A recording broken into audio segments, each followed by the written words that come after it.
সুপ্রিয় দর্শক, আজ 21শে ফেব্রুয়ারি ভাষা শহীদদের প্রতি বিনম্র শ্রদ্ধা রেখে আমি আজকে ডিফারেন্ট একটা রেসিপি নিয়ে এসেছি যা আপনাদের খুবই ভালো লাগবে।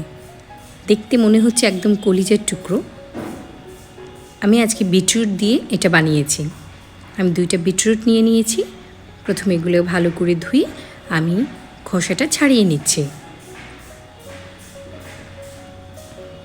এবার আমি ছোট ছোট টুকরো করে কেটে নিয়েছি। বিটরুট খুবই অসাধারণ এবং খুবই পুষ্টিকর একটা সবজি যা সবার খাওয়া উচিত। এবার একটি ব্লেন্ডারে এটা নিয়ে আমি প্রথমে গ্রাইন্ড করে নিব। প্রথমে একটু ব্লেন্ড করে এটাকে একটু পেস্ট করে নিয়েছি। এই মুহূর্তে কোনো পানি আমি ব্যবহার করিনি, এমনিতেই হয়ে গেছে। এই পেস্টটা করতে, এমনকি এই হালুয়াটা বানাতে টোটাল আমি 2 কাপ পানি ব্যবহার করেছি। দেখতেই পাচ্ছেন কত স্মুথ একটা লিকুইড হয়েছে। এবার আমি এটা ছেঁকে নিব। আমি এই জুসটা শুধু ব্যবহার করব এই হালুয়াটা বানাতে। একটা ছাঁকনির সাহায্যে আমি ছেঁকে নিচ্ছি। একটা চামচ দিয়ে একটু নেড়েচেড়ে দিলে এটা সহজেই জুসটা আলাদা হয়ে যাবে।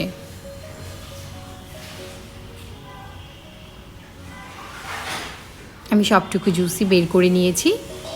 টোটাল 2 কাপ পানি আছে আর বিটের যে জুস এতটুকু।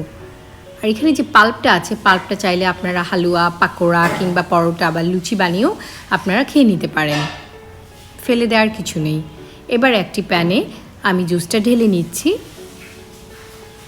1/3 কাপ কর্নফ্লাওয়ার আমি দিয়ে দিচ্ছি আর 3/4 কাপ চিনি দিয়ে দিলাম। 1 কাপের 4/3 কাপ অংশ ভালো করে নেড়েচেড়ে দিচ্ছি। এই অবস্থায় দেখতেই পাচ্ছেন একটু হার্ড মনে হচ্ছে কর্নফ্লাওয়ার, তাই একটু নেড়েচেড়ে একটু মিশিয়ে নিতে হবে। চুলা এখনও বন্ধ আছে। এখন আমি চুলাটা জ্বালিয়ে নিয়েছি এবং অনবরত নেড়েচেড়ে এটাকে জাল করে নিচ্ছি। যেহেতু এখানে কর্নফ্লাওয়ার ইউজ আছে তাই অনবরত নাড়াতে হবে। আমি অল্প একটু তেল দিয়ে দিলাম। আমি 3 থেকে 4 বারে আমি তেল মিক্স করব। টোটাল আমি 4 টেবিল চামচ তেল দিচ্ছি।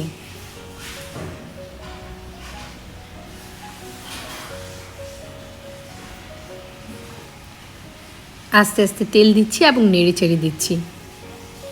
দেখতে পাচ্ছেন এটা কতটা ঘন হয়ে গেছে এবং ফুলে গেছে, একদম বলক চলে এসছে ভীষণ করে। আস্তে আস্তে নেড়ে দিচ্ছি। চুলার আঁচটা অবশ্যই মাঝারি থেকে লো থাকবে। বিটরুট অত্যন্ত স্বাস্থ্যকর। আপনি এই রেসিপিটা বানিয়ে ট্রাই করতে পারেন, আশা করি আপনাদের ভালো লাগবে। যেহেতু শুধুমাত্র জুস দিয়ে এটা বানিয়েছি তাই একটা ডিফারেন্ট টেক্সচার আসবে এটাতে। একদম মনে হবে যে কলিজার টুকরো টুকরো, খুব ভালো লাগবে।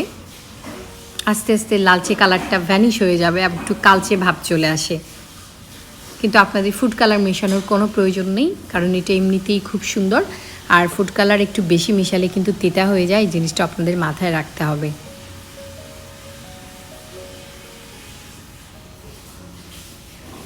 অনবরত নেড়ে চেড়ে দিচ্ছি।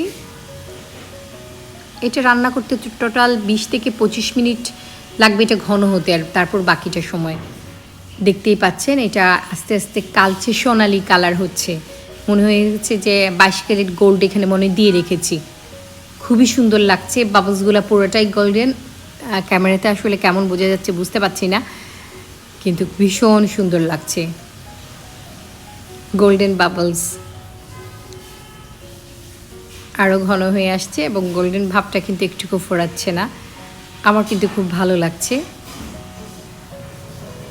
এটা হয়ে আসছে। আমি এই পর্যায়ে কিছু বাদাম কুচি দিয়ে দিলাম, আমন্ড দিয়ে দিলাম, আপনারা আপনাদের পছন্দ মতো দিতে পারেন। এবং এলাচ গুঁড়ো দিয়ে দিলাম 1/4 চা চামচ দিয়ে মিক্স করে আমি এবার একটা মোল্ডে নামিয়ে নিব। এটাতে যথেষ্ট পরিমাণ তেল আছে তাই আলাদা করে তেল দেওয়ার দরকার নেই। এটা এই অবস্থায় কিংবা আরও 1 মিনিট 2 মিনিট আগেও আপনি ঢেলে নিতে পারেন, কোনো সমস্যা নেই। আমি 2টা মোল্ডে সাজিয়ে দিয়েছি, নাটস দিয়েছি, কারণ দেখতে আরেকটু সুন্দর লাগবে। এবার আমি এটা নর্মাল টেম্পারেচারে কিছুক্ষণ রেখে তারপর ফ্রিজে রেখে দিব। 2 থেকে 3 ঘন্টা ফ্রিজে রাখবো আমি। এবার আমি 2 থেকে 3 ঘন্টা পর ডিমোল্ড করে নিচ্ছি। দেখতেই পাচ্ছেন কত সুন্দর একটা স্টার হয়ে গেছে। আমি একটু কেটে নিচ্ছি। কীভাবে কাটবো আসলে বুঝতে পারছি না, মানে এত ভালো লাগছে, মনে হচ্ছে রাফ টুকরো করি, দেখেই মনে হোক যে এটা কলিজা কাটছি এরকম। ভীষণ সুন্দর। আমার আজকের রেসিপি যদি আপনাদের ভালো লাগে, আপনাদের উপকারে আসে, আমার চ্যানেলটা সাবস্ক্রাইব করবেন আশা করি। খাবেন যখন ভালোটাই খান, রান্না হোক আয়ের মাধ্যম। আল্লাহ হাফেজ।